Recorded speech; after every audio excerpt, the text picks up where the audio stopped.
এরকম সিচুয়েশন যখনই আসে আল্লাহ ভালো কিছু দিয়ে দেয়। এই ম্যাচটার আগে আসলে আপনাকে আপনার পারফরমেন্স নিয়ে অনেক ধরনের প্রশ্ন, কথা, আলোচনা, সমালোচনা, বিশেষ করে বীরেন দাস সেবাগ তার একটা কমেন্ট খুব আলোচনা হয়েছে। আপনার বীরেন দাস সেবাগ সে একটা বিশ্লেষণে বলছে, যাই হোক সেই মন্তব্য সব মিলে একটা অনেক আলোচনা। এই ইনিংসটা মানে আমার কাছে, আপনার কাছে কি মনে হচ্ছে কিনা যে অনেক প্রশ্নের উত্তর দেওয়া বা একটা অনেক অপেক্ষার শেষ? একটা প্লেয়ার কখনো কোনো প্রশ্নের উত্তর দিতে আসে না। প্লেয়ারের কাজ হচ্ছে সে যদি ব্যাটসম্যান হয় ব্যাটিং করা, দলের জন্য কন্ট্রিবিউট করা, সে যদি বলার হয় তার কাজ হচ্ছে ভালো বোলিং করা, উইকেটটা লাখের ব্যাপার থাকে। তাই সে যদি ফিল্ডার হয় যখন সে ফিল্ডিং করে তার কাজ হচ্ছে প্রতিটা রান সেভ করা, যতগুলো ক্যাচ তার কাছে যায় ততগুলো ধরা। এখানে আসলে উত্তর দেওয়ার কিছু নাই কাউকে।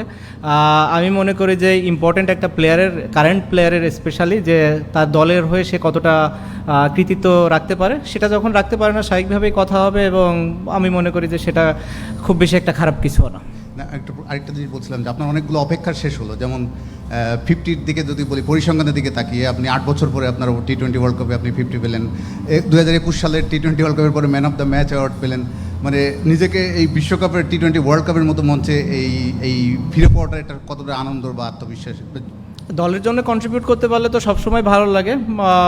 ইম্পর্টেন্ট ছিল যে 4 জনের থেকে, উপরে 4 জনের থেকে কেউ একজন বড় স্কোর করে কিংবা বেশি সময় ব্যাটিং করে 15-17 ওভার, যেটা আজকে আমার দিন ছিল। হোপফুলি আলহামদুলিল্লাহ যে ওই কারণে আমি করতে পেরেছি। মেবি নেক্সট টাইম অন্য কারো আসবে, তার করতে হবে।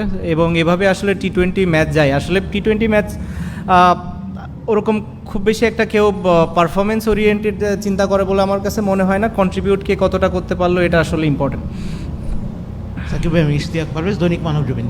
সাকিব ভাই, আপনার এই 2022-এর পরে 50 ব্যাটে একটা 50 এবং দলের একটা ভালো স্কোর, এটা একটু স্বস্তি কিনা নিজের জন্য এবং দলের জন্য? ব্যাটিংটা ভালো এলো। আর একটা প্রশ্ন হচ্ছে যে আমাদের নেক্সট ম্যাচ নেপাল, একটা ঈদের দিনে ম্যাচটা পড়ছে, ওই ম্যাচটা জিতে সবাইকে ঈদের আনন্দ দিতে যান কিনা? অবশ্যই ইম্পর্টেন্ট ম্যাচ আমাদের জন্য নেপালের সাথে, বা জিততে পারলে আমরা সেকেন্ড রাউন্ডে যাব, আমাদের জন্য অনেক বড় একটা অ্যাচিভমেন্ট হবে। বা সো স্বাভাবিকভাবে আমরা মুখিয়ে আছি সামনের ম্যাচের জন্য। ঈদের দিন, সো আমাদের একটা মুসলমান যারা আছি আমরা, তাদের জন্য একটা আনন্দের দিন। স্পেশালি বাংলাদেশে সবাই সেলিব্রেট করে, সেটা অন্য ধর্মের মানুষরাও আসলে ঈদের দিন সেলিব্রেট করে। তো আশা করব যে এরকম ঈদের একটা দিনে আমরা বা তাদের মুখে আরও বেশি হাসি ফোটাতে পারবো। প্রথম প্রশ্ন কী ছিল? মানে আপনার নিজের 50 পাওয়া এবং দলের একটা ভালো স্কোর। নিজেরটা নিয়ে আমি আসলে কখনোই অরিড ছিলাম না আমার ক্যারিয়ারে। আমি মনে করি না যে আমি কখনোই এই চিন্তা করেছি। দলের জন্য যদি কন্ট্রিবিউট করতে পারি সেটা ভালো লাগে। যেটা বললাম যে আজকে হয়তো আমার দিন ছিল, সামনের ম্যাচে হয়তো অন্য কারো দিন আসবে। ধন্যবাদ।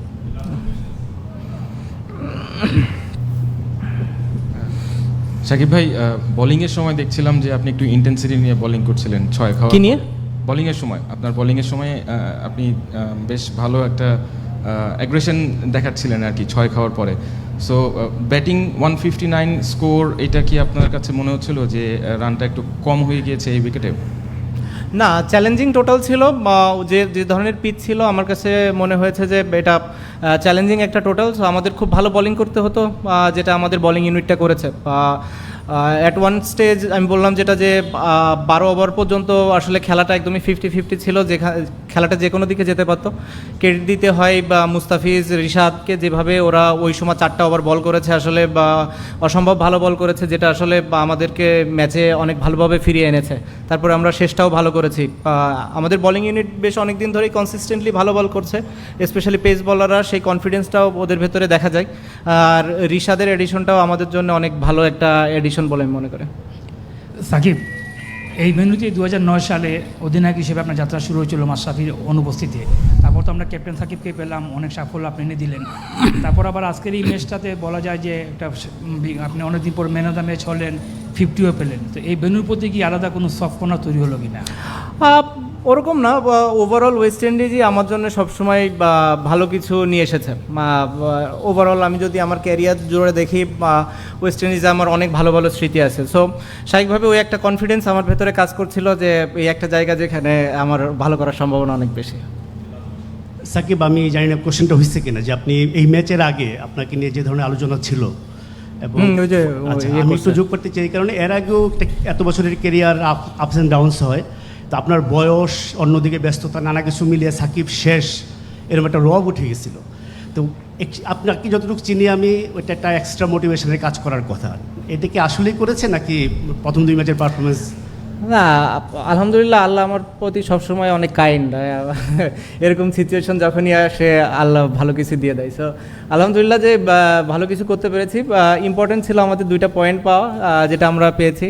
যদি আমাদের এই 3 ম্যাচে কেউ আগে দেশ থেকে আসার আগে চিন্তা করতো যে 3 ম্যাচে 4 পয়েন্ট আমাদের থাকবে, আমার মনে হয় যে সবাই আমরা সেটা খুশি মনেই নিতাম। কীভাবে জিতেছি আমার কাছে ওটা অত ইম্পর্টেন্ট মনে হয় না। এই ওয়ার্ল্ড কাপের মতো স্টেজে আপনি 2টা পয়েন্ট পেয়েছেন, আপনি ম্যাচটা জিতেছেন, এটাই সবথেকে বড় ইম্পর্টেন্ট বিষয়।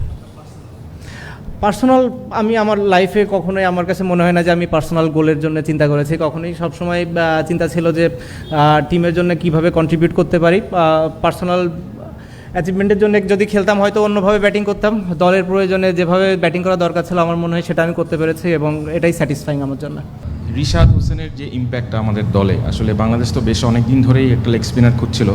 তো ফার্স্ট ম্যাচে আমরা দেখলাম যে খুবই ক্রুশাল একটা সময়ে 2টা উইকেট নিয়েছে। আজকেও বললেন যে ম্যাচের মোডটা অনেকটা ঘুরিয়ে দিয়েছে। তো as a leg spinner plus as a impact player, ওর প্রতি আপনার মানে সাজেশনটা কি, যে বাংলাদেশ ক্রিকেটকে কত দূর সে নিয়ে যাবে? খুবই ভালো করছে। নতুন হিসাবে আমার কাছে মনে হয় যে ও যে ক্যারেক্টার শো করছে খুবই ভালো। বাট আমি মনে করি যে এখানে সবারই কন্ট্রিবিউট আছে, স্পেশালি পুরো বোলিং ইউনিটেরই। এক এক সময় এক একজনকে দরকার হয় এক এক সিচুয়েশনে, এবং সবাই যার যার জায়গায় কাজটা করছে দেখে আসলে সবার কন্ট্রিবিউশনটাই চোখে পড়ছে। মুস্তাফিজ যেভাবে বল করছে, তাসকিন নতুন বলে, সাকিব নতুন বলে যেভাবে বোলিং করছে, তো স্বাভাবিকভাবে এই কন্ট্রিবিউশনগুলোও দরকার হয় আরেকটা বলারকে খুব ভালো বল করার জন্য। আমার মনে হয় সেই কাজটা আমাদের বোলিং ইউনিটটা করতে পারছে। সাকিব, মহিউদ্দিন পলাশ, খবরের কাগজ পত্রিকা। আজকে আমরা 3rd ম্যাচ খেললাম। ডালাসে 124 রান করেও আমরা খুব টাইট পজিশনে ম্যাচ জিতেছি। নিউ ইয়র্কে 117 রান করে ম্যাচ জিততে পারিনি। তো আমার প্রশ্নটা হচ্ছে যে আসলে T20 ওয়ার্ল্ড কাপের মতো একটা ইভেন্টে এইরকম উইকেটটা আসলে কতটুকু আদর্শ হতে পারে?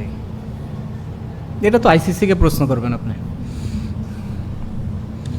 সাকিব ভাই, এই ম্যাচটার আগে, সরি, আমি রানা আব্বাস, আজকের পত্রিকা থেকে।